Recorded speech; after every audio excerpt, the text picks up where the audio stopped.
tonight you're going to hear from real collectors, real businesses. They're going to tell you what they do every day. They're going to give you insight, give you information. They're going to entertain you on stuff, you know, maybe you don't hear every day, maybe you've never heard before. And that's what makes this night so special, is that you're going to get a real inside look here to the guest speakers. And it's not just the guest speakers, guys. The people here, look to your left and right. Some of these people who you may not know, these are some of the top collectors in the entire hobby. So do yourself a favor, meet everybody you can, introduce yourself, because you don't know who's sitting to your left and your right. So I want to introduce someone real quick. Nick Giuliano, raise your hand. This is Nick right over here, guys. Okay, so this is just a perfect example. So Nick here collects high-end modern cards. Jordan, LeBron, etc. So if you're into that or you want to learn something, maybe you don't know anything, Nick's a great resource. He's one of the top minds with modern cards. When I ran into him at Atlantic City at the National, Nick's like, I just bought a card, over 6 figures. What was the card? LeBron 2003 Ultimate Collection 25. Okay, so that, I don't even know what that means, but it's 100K worth of cards. Okay? So, I mean, that's just a perfect example of, you know, people who you don't, or you may not know here, that can help you. So, like I said, introduce yourself, meet everybody here. It's a wealth of information. So I think tonight will be unlike anything you've ever experienced in our hobby before. Another thing I want to say is that I know probably most of the people here, there's some familiar faces. So who here was at the last collector's night or the first one? A little show of hands, that's great. So we got a lot of returning people. But how many are new? Who's the first time here? So this is great for you guys. You're gonna, I mean, everyone's gonna have a great night. You're gonna experience a lot of new things. So I just want to also talk about the kind of community that we're building here. And I think that's the most important part, and that's why we create this event, is that I wanted to go to this event. I wished this existed already, and that's why we created it. We wanted to come meet like-minded collectors, and you don't get that at a trade show, you don't get that at the National. I mean, these are all great, you know, experiences for collecting, but there's nothing like a community where you can meet people, talk to them, and what we really try to do here, and although this event is open to the public, we put it out on our social media, email blast, we really try to keep it to high integrity people, okay? Friendly people, open-minded people. Everybody here is going to be a giver, okay? Everybody, if you're coming to this event, like I was saying before, if you're going to talk to the guy next to you, I really, this is my, you know, this is what I want you guys to do as guests here. Give. If you have an experience, if you have a story, if you have expertise, just like the guest speakers are going to do, give and share. And I think that's the most important thing about this community, is that everybody here is a giver. Like, the last thing you want to do is come to one of these events and meet someone who's going around soliciting, you know, trying to get you business cards, trying to take from the event. And that's not what this is about. This is about keeping a family. So if everybody can just be a giver, not a taker, help each other out, and that's ultimately what this is all about. Let's do it. The first panel? First panel of the night is Mr. Derek Grady and Mr. Kevin Keating. Come on up, Derek and Kevin. Couple shots and come on down.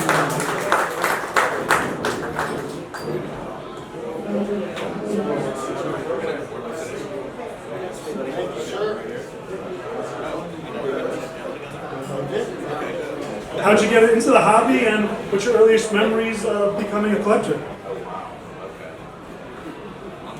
Right away. Yeah, let's do it. Okay, so I grew up in Johnstown, Pennsylvania, and we are family pirates were the team.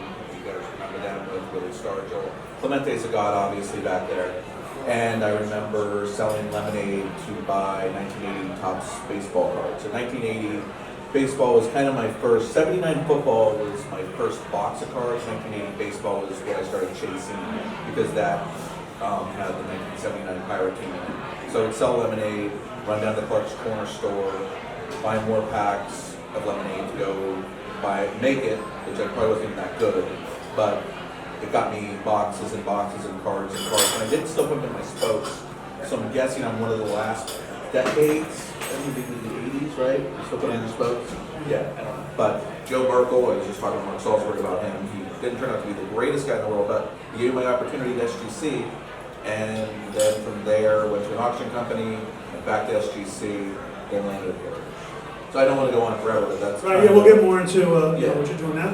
And same thing, Kevin. I know you've been an autograph collector your entire life, so give us the version of how you got into it.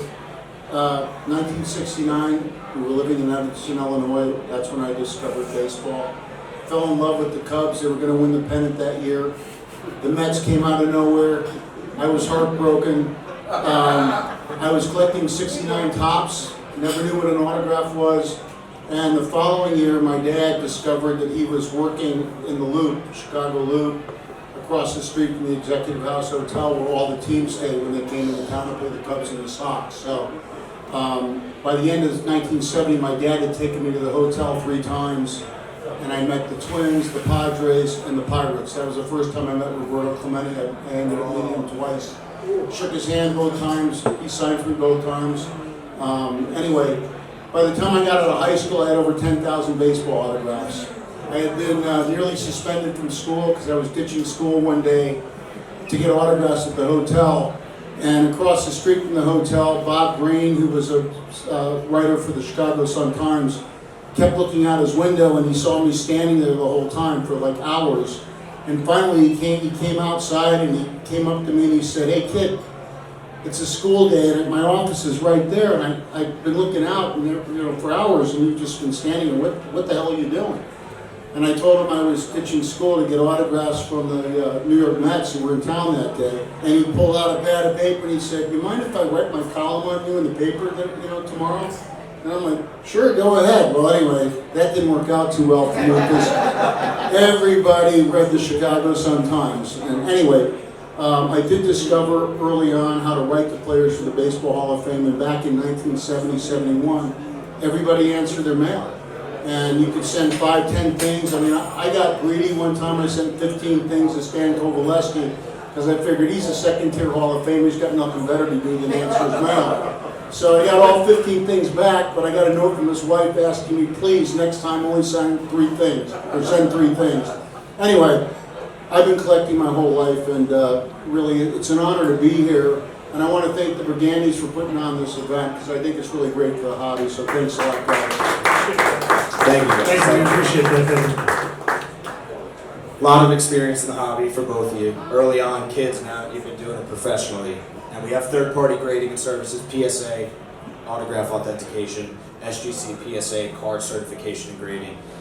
30 years ago, or at least when I tell people what I do, they would say, "How do you know this stuff you have is real?" And I say, "Well, Kevin Keating said so it's real." I brought it up in the intro, guys. 9.5, mantle rookie. No bidders in here. I'm disappointed in all of you. Yeah, but nobody wants to admit it because they'd all be losers, right? That's true.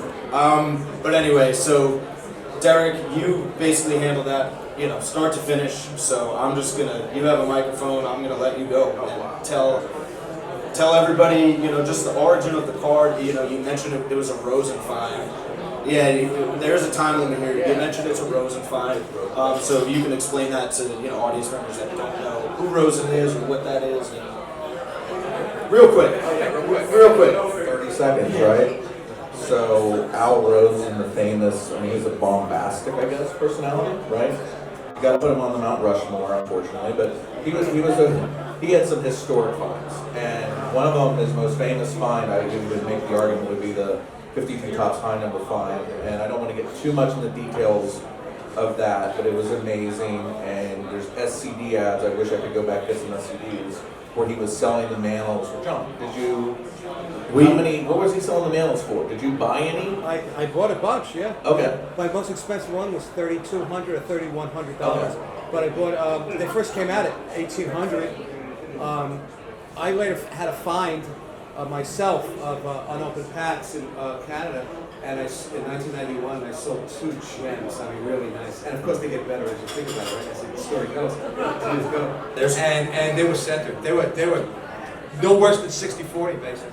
There's an old ad in there, a reprint of a blow-up poster ad of JB's. I think it was a Rosen find, $6,700. So the card obviously went up. And I knew that card. That card in 1991 and 92. he sold that card to this fellow for $50,000. But he had bought it back from a collector, and he claimed it was the finest of the find, but it was not.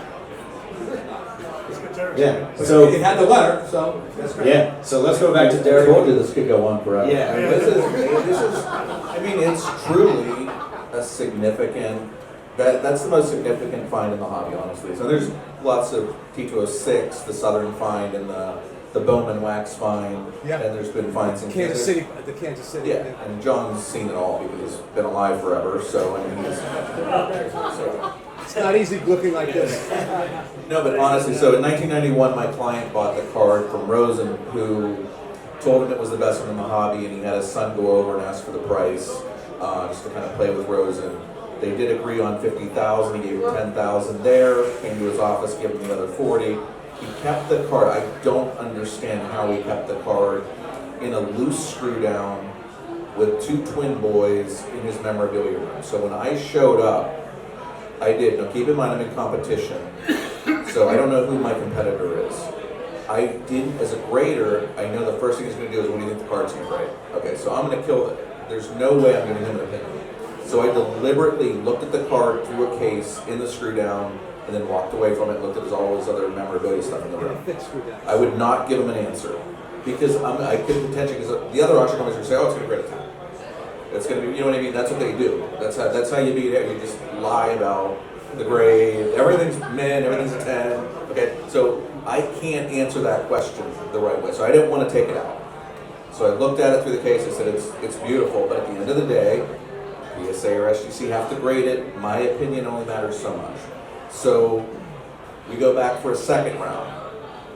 And this time I felt confident he was going to choose us. So I did pull it out and look at it. And my reaction was, I swore one. I mean, I literally took it out and I said, holy shit, it's the real deal. I flipped it around, looked at the edges, Rosen fine, 100%. This is a minimum 9. So then the question, did you want to ask me that question? Do you want me to? You're going right into Okay. it. So minimum 9. Where So are we going from there? Why SGC versus PSA? If it grades a PSA 9, okay, they haven't graded a PSA 9 in like 20 years, so I don't know what they're going to do. If they graded a 9, there's 6 other 9s, so now there's 7 9s. It's not going to be compared to 10s. SGC has a 9.5 grade. If it gets a 9.5, people are going to say it's nicer than a 9, which it is, and it's actually nicer than some of the old graded 10s. So based on that, took a shot. You got one chance to grade this because you can't shop graders. Because if you shop graders, you'll run ass. Okay, and then you have to disclose to the bidders what happened. So it went to SGC one time, gets a 9.5. It gets compared to the 10s favorably, and the rest is, you know, it went viral before the auction, it went viral after the auction. It was a great experience. I've been lucky to top that in my career. And you may know him as the winningest lefty of all time, but in reality, he's the winningest pitcher since 1930 and the 7th winningest person in history. In any event, he was like a second father to me, and I'm sad to say his son died today. He was a very good friend. So anyway, Warren and I got to know each other very well, and in the last year he was alive was 2003, and I spent 5 different occasions with him that year. And I was supposed to see him in December, and he called me up in early November. He said, "Hey, when are you coming out again to see me?" And I said, first week in December. Why? What's the problem? And he said, "Well, I'm not sure I'm going to be here, in December." And I knew what that meant, so I changed my plans. I got out there the week before Thanksgiving, and I spent two days with him, 2 nights at his house. And it was the final night I was there was Thursday night, and he didn't want to go to sleep, which was odd. And so around 10 o'clock at night, we're sitting at the table, just him and I, as day nurse had left for the day, and Greg, his son, had gone down to the ranch, southern Oklahoma, to go hunting that weekend. I joined Greg on Friday night when I left Warren. But anyway, I said to Spawny, "Hey Spawny, how's your name look these days? You signing okay?" Because he was getting old. Obviously, he was close to death. I didn't realize how close, but he said, "Oh, the autograph looks pretty good. Let me show you." And he was proud of his signature because he made money at it. So he scribbled this off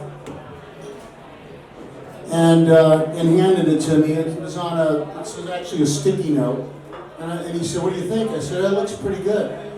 And anyway, I write about the rest of the evening. I put him to bed and sat bedside with him until about 5 a.m. He finally fell asleep, and I went to sleep and got up the next day. It was around noon when I woke up, because I was still on East Coast time, and I was exhausted by the time he fell asleep. And he was waiting for me, and we had lunch together, and I had to leave around 3:30, so I was joining his son for the opening of deer hunting season that weekend. And as I was leaving, his day nurse was there. She said, let me get a picture of you, Kevin, with Warren. I said, sure. I had a lot of pictures with Bonnie over the years. And so she snapped this picture, and it ended up being the last picture of him and the last autograph he signed. When I got down to the ranch, and the next morning, we were out, we came in from the hunt, and there was a phone call, that Warren had a stroke and he passed away on Monday. So this remains my favorite item because of, what it means to me. It's so hard for me to talk about it, actually. So let's move on.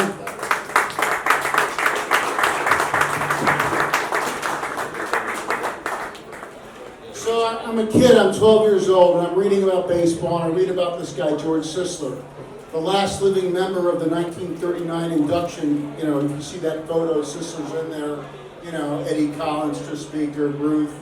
Cobb missed the photo, but he was just late getting there that day. But anyway, so Sisler's the last living guy. Batted .420 in 1922, .407, set the major league record for hits in the season, 257. Ichiro broke that with 262 in '04. In any event, I write to Sisler. I'm like, hey, dear Mr. Sisler, would you please send me an autographed photo and write to Kevin, best wishes, George Sisler. So he sends me this Hall of Fame plaque, and he signs it on the front, and on the back he writes, to Kevin, best wishes, George Sisler. So I'm 12 years old, I'm thrilled. So I write him a 4-page thank you letter telling him how, thrilled I am that he did that, blah, blah, blah. And even if you've never met the person, you buy a George Washington document, let's say, like David told me he just bought some, you actually own, a moment of that person's life when you think about it, because they created that. And to me, that's what makes autographs so special, is the physical connection. Yeah, we love autographs for that exact reason, because it's like touching something that Sisler touched, or Lincoln, or Washington. But I just want to switch over real quick. We'll come back to Kevin. We got about 10-15 minutes left here. But Derek, I know you brought some stuff too. So you want me to follow Kevin Keating after that? I mean, you have a Cal Ripken rookie, like what? Yeah, I didn't go on tour with Led Zeppelin or anything like that, so I can't beat that.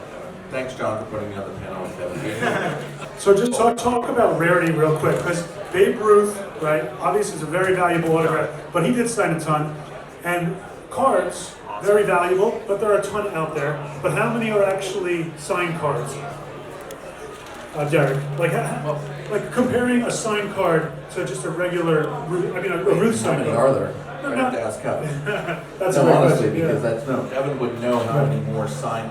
How many signed? I mean, look, there's a lot of bad signed Ruths, obviously, but the Uncle Jimmy's find was incredible. And that also brought more out there, because there's still people, if I'm not mistaken, that still don't love their cards slabbed, their dinosaurs, but they still come out. They're not necessarily, people think everything, when a new one shows up, it's a forgery. It doesn't make it a forgery. There's lots of people that still don't believe me. There's raw collections still out there. Don't compete against me for them, because I have to make a living. But there are raw card collections out there, just like that Mantle 9.5, that was raw. I still cannot believe the stuff's still out there. So the signed Ruths, how many signed Ruth? I think, if I remember right, the Uncle Jimmy collection had like 11 signed Ruth cards. Yeah. There were 2 sets of them. One was a Sports King, the rest were Gowdies, as I recall. And I probably have seen about 20 signed Ruth Gowdy cards It's in the still last very 6 difficult years. compared to how many Gowdy Ruths that are out there, or T206 Cobb signed. You've seen a few of those recently. Yeah, there were like 5, I think, all together in that one group, and that's it. That's it. Now, the card collectors at that time, when those guys were alive, they didn't, they collected the cards, and the cards wound up in shoe boxes or whatever put away. Autograph collectors weren't able to access cards to mail them in, right? So the marriage of the signature and the card were not really probable in those cases because they just didn't come together. I'm a Cowboy fan, so look, it sucked. Why did I even say that? That was stupid. Thanks for coming. Yeah, no problem, guys. But no, look, Joe Namath, graded a 10 by Mears. It has, when you turn it around, so you can see some of the numeral wear, but you've got his pockets here. Anytime you have customizations on a jersey, that's good. You can